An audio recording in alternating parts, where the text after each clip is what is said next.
मंगल के सामने आया अदित का काला राज कि किस तरीके से अदित ने मंगल को बदनाम करने के लिए और मंगल की कंपनी में अपना हक जमाने के लिए मंगल के पहला स्वाद के खाने में मिलाया जहर। और इस बात की खबर फूड इंस्पेक्टर को भी दी ताकि वो फूड इंस्पेक्टर को ये पता लग सके कि खाने में जहर है। जब फूड इंस्पेक्टर ने खाने के कुछ सैंपल निकाल कर उसकी चेकिंग करी तो वास्तविक तौर में उस खाने में लो क्वालिटी फूड मिला हुआ था, जो कि खाने के बाद लोगों के पेट में पॉइजन तक पैदा हो सकता है, उन्हें फूड पॉइजनिंग तक हो सकती है। इसीलिए पहला स्वाद को सील करने की प्रक्रिया शुरू हो जाती है। लेकिन बाद में अदिति आके पहला स्वाद को बचा ले रहा है। और ये सारी चीजें कोई इत्तेफाक नहीं बल्कि एक सोची समझी साजिश है जो कि करी गई है अदित के द्वारा मंगल को बदनाम करने के लिए और पहला स्वाद को हथियाने के लिए। लेकिन आखिर अदित के पास इतने सारे पैसे आए कहां से और ये पूरी कहानी क्या है, आइए जानते हैं आज के इस वीडियो में। तो बिना किसी वक्त गवाए चलिए मंगल लक्ष्मी के लेटेस्ट एपिसोड का रीकैप शुरू करते हैं। कहानी की शुरुआत होती है आरव और मंगल से, जहाँ पर आरव मंगल को ईशाना का दाम बताता है कि कैसे वो सिर्फ 50 लाख रुपए लेकर ईशाना को तलाक दे देगा। पहले तो मंगल कहती 50 लाख, तुम्हें पता है कितनी बड़ी रकम है और मुझे ये समझ में नहीं आ रहा कि तुम इतना ज्यादा गिर कैसे सकते हो। आरव कहता है कि अगर आप चाहती है कि मैं ईशाना को तलाक दे दूं तो मुझे 50 लाख रुपए का इंतजाम करके दे दीजिए। और वैसे भी 50 लाख रुपए बड़ी रकम आपके लिए हो ही नहीं सकता। आप पहला स्वाद की मालकिन करोड़ों का बिजनेस चलाती है, इसलिए मुझे किसी भी कीमत पे 50 लाख रुपए ला कर दीजिए। अगर आप चाहती है कि मैं ईशाना को तलाक दे दूं तो देख लेना ये ऑफर ज्यादा समय तक एक्टिव नहीं रहेगा। मंगल कहती है कि कल के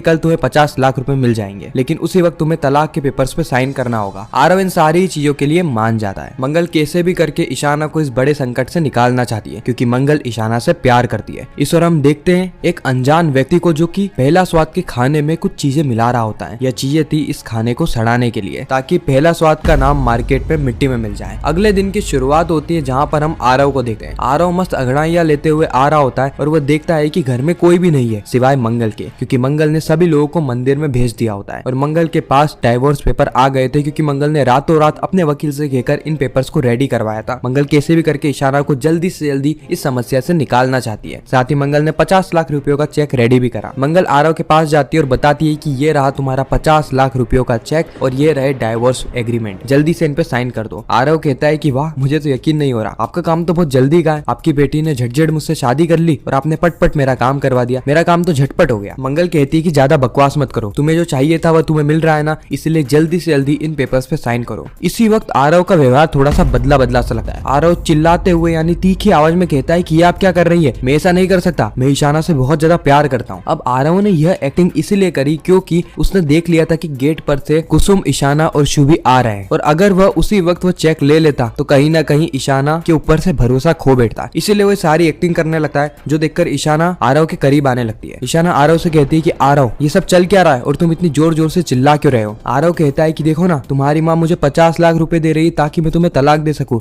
लेकिन मैं ऐसा नहीं कर सकता। मैंने तुमसे शादी पैसों के लालच में आकर नहीं करी है। यह बात सुनने के बाद ईशाना और कुसुम इन दोनों के ही पांव तले जमीन खिसक जाती है। इन दोनों को यकीन नहीं हो रहा होता कि मंगल ने यह काम किया है, लेकिन आरव वह चेक और एग्रीमेंट बताता है। और उसी वक्त वहाँ पर अदित भी आ जाता है। अदित मंगल को चिल्लाते हुए कहता है कि वाह मंगल वाह, क्या तुम्हारे पास इतने पैसे आ गए हैं कि तुम पैसों के बलबूते पर ईशाना और आरव को अलग करना चाहती हो, दो प्रेमी को तोड़ना चाहती हो। कहीं ना कहीं ईशाना भी इस बात से बहुत ज्यादा नाराज होती है। मंगल यहाँ पे बताने की कोशिश कर रही होती है कि ये पैसे आरव ने ही मंगल से मांगे थे ईशाना को तलाक देने के लिए, लेकिन ईशाना, अदित और कुसुम कोई भी मंगल की बात पर यकीन नहीं करता। यहाँ तक कि कुसुम भी मंगल को कह देती है कि मंगल, तुम जो कुछ भी कर रही हो बहुत गलत कर रही हो। मुझे पता है कि तुम्हें आरव और ईशाना पसंद नहीं है, लेकिन तुम ही आरव को इस घर में लेकर आई थी। ईशाना और आरव को तुमने ही मिलवाया है, तो तुम्हारे ही कारण आज उनकी शादी हो पाई है। अब शादी हो गई है तो अपनी नाराजगी इस तरीके से प्रकट मत करो मंगल, तुम जो कुछ भी कर रही हो गलत कर रही हो। मंगल इस वक्त तक सफाई देना चाहती थी लेकिन कोई इसकी बात का यकीन कर ही नहीं रहा था। ईशाना आरव का हाथ पकड़ती और कहती है कि मैं अभी के अभी इस घर से जा रही हूँ, क्योंकि अगर मैं ज्यादा समय तक इस घर में रुकी ना, पता नहीं मम्मा और कौन कौन से तरीके लगाएगी मुझे और आरव को अलग करने के लिए, इसलिए अभी के अभी मैं यहाँ से जा रही हूँ। अब जैसे ईशाना और आरव जाने लगते हैं उसी वक्त कुसुम आती है और इन्हें रोक लेती है। कुसुम कहती है कि यह घर केवल और केवल मंगल का नहीं है ईशाना, यह घर मेरा भी है, यह घर अदित का भी है, यह घर तुम्हारा भी है, इसलिए तुम इस घर में ही रहोगी और मंगल ने जो कुछ भी गलती करी है उसके लिए आरव में तुमसे हाथ जोड़कर माफी मांगती हूँ। मंगल इस वक्त भी कुसुम को बता रही होती है कि सारी चीजें आरव की चाल है। आरव कहता है कि आप मुझसे इतनी ज्यादा नफरत क्यों करती हैं? मंगल कहती है कि मैं तुमसे नफरत करती हूँ, तुमने ही कल रात को आगे मुझसे सारी चीजें कही थी आरव, मेरे सामने से भोला बनने की कोशिश मत करना। इस वक्त तक ईशाना कहती है कि मम्मा अगर आपका ऐसा ही व्यवहार रहा ना तो मैं हमेशा हमेशा के लिए आपसे अपने रिश्ते नाते तोड़ दूंगी। इतना कहकर ये सभी लोग वहाँ से चले जाते हैं। अगर कोई बची रह जाती है तो वो मंगल है। उसी वक्त मंगल को एक कॉल आता है और कॉल पे जो मंगल को खबर मिलती है वह सुनने के बाद तो मानो मंगल के पांव तले जमीन ही खिसक जाती है। मंगल कहती कि ये सब कैसे हो गया, ऐसा नहीं हो सकता, मैं अभी के अभी आ रही हूँ। आपको याद है मैंने एपिसोड की स्टार्टिंग में बताया था कि एक अननोन इंसान यानी एक अनजान इंसान पहला स्वाद के खाने में कुछ मिलावट कर रहा है। तो ये पूरा ही मामला मिलावट को लेकर है। मंगल के पहला स्वाद के ऑफिस को सीज कर दिया गया है। मंगल ऑफिस में पहुंचती है जहां पर फूड इंस्पेक्टर मंगल को बताते हैं कि आपकी कंपनी के खिलाफ कार्रवाई शुरू हो चुकी है। हमें खबर मिली थी कि आपकी कंपनी का जो माल है वो बहुत ज्यादा बेकार क्वालिटी का है, इसलिए हमने उसे टेस्ट करवाने के लिए लैब में भेजा था और वास्तविक तौर में खाने में कुछ ऐसी चीजें मिली है जिसे खाने के बाद लोगों को फूड पॉइजन हो सकता है। आपको ये बात पता होनी चाहिए कि आपका खाना बच्चा खाता है, बच्चों के पेट में सारी चीजें होगी तो उसका जीवन बर्बाद हो जाएगा। मंगल कहती है कि नहीं ऐसा नहीं हो सकता, लेकिन फूड इंस्पेक्टर किसी की भी बात नहीं सुनता और मंगल को साफ इनकार कर देता है कि वह ये सील करा हुआ ऑफिस किसी भी कीमत पे नहीं खोलने वाला। मंगल समझ जाती है कि सारा ही काम किसने किया है, ये सारा काम किया है जयराज ने। इसलिए मंगल भागी भागी दौड़ी दौड़ी पहुंच जाती है जयराज के ऑफिस। लेकिन जयराज के ऑफिस में पहुंचने के बाद मंगल को पता लगता है कि जयराज तो यहाँ पर है ही नहीं, बल्कि वो पिछले कुछ दिनों से फॉरेन गया हुआ है नए क्लाइंट से बातचीत करने के लिए। वो चाहता है कि उसकी कंपनी फॉरेन में भी एक्सपांड करे, लेकिन मंगल को वहाँ के लोगों की बातों पर यकीन नहीं होता है क्योंकि मंगल जयराज को बहुत अच्छे से जानती है। मंगल को लगता है कि जयराज के अलावा और कोई भी ऐसा नहीं है जो कि पहला स्वाद के लिए इतनी बड़ी साजिश रचे। फूड इंस्पेक्टर उस व्यक्ति को कॉल करता है जिसने किया इन्फॉर्मेशन दी थी कि पहला स्वाद में खाने में मिलावट हो रखी है। तभी तो फूड इंस्पेक्टर ने कुछ सैंपल उठाए और उन्हें लैब में टेस्टिंग के लिए भेज दिया। वह फूड इंस्पेक्टर उस व्यक्ति को सबसे पहले तो धन्यवाद करता है और कहता है कि आपकी खबर से कई लोगों की जान बची है, आपके जैसे इंसान है तभी तो इंसानियत जिंदा है। वह व्यक्ति कहता है कि नहीं यह तो मेरा फर्ज था। इतना कहने के बाद वह व्यक्ति फोन को काट देता है। अभी भी हम देखते हैं कि यह अनजान व्यक्ति याद कर रहा होता है कि जब वो खाने में मिलावट करने के लिए गया था उस वक्त उसकी घड़ी वहां पर गिरी रह गई। अगर वह घड़ी किसी के हाथ लग गई ना तो वो बहुत बुरा फंस जाएगा। इसीलिए रात के अंधेरे में वो चुपचाप जाता है घड़ी लेने के लिए। लेकिन उसकी किस्मत इतनी खराब थी कि उस वक्त वहां पर मंगल भी आ जाती है, क्योंकि मंगल जानती है कि चोर कोई ना कोई सुराग जरूर छोड़ता है, बस मंगल को सुराग ढूंढना है। मंगल उस सुराग को ढूंढने की कोशिश कर रही होती है और इधर वह व्यक्ति चुपचाप वहां से भाग रहा होता है। लेकिन मंगल उसे देख लेती है। मंगल उसे पकड़ने के लिए भागती है और लगभग उसे पकड़ भी लेती है। लेकिन हम देखते हैं कि कैसे ना कैसे करके वह मंगल के हाथ में धूल झोंक कर वहां से भागने लगता है। उसी वक्त मंगल एक कांटा उठाती है और जोर से कांटा फेंक कर मारती है उस व्यक्ति के सर पे और उसे सर में गहरी चोट भी लग जाती है। अब यह चोट सर में लगी है या पीठ पे यह तो हमें आने वाले एपिसोड में ही पता चलेगा,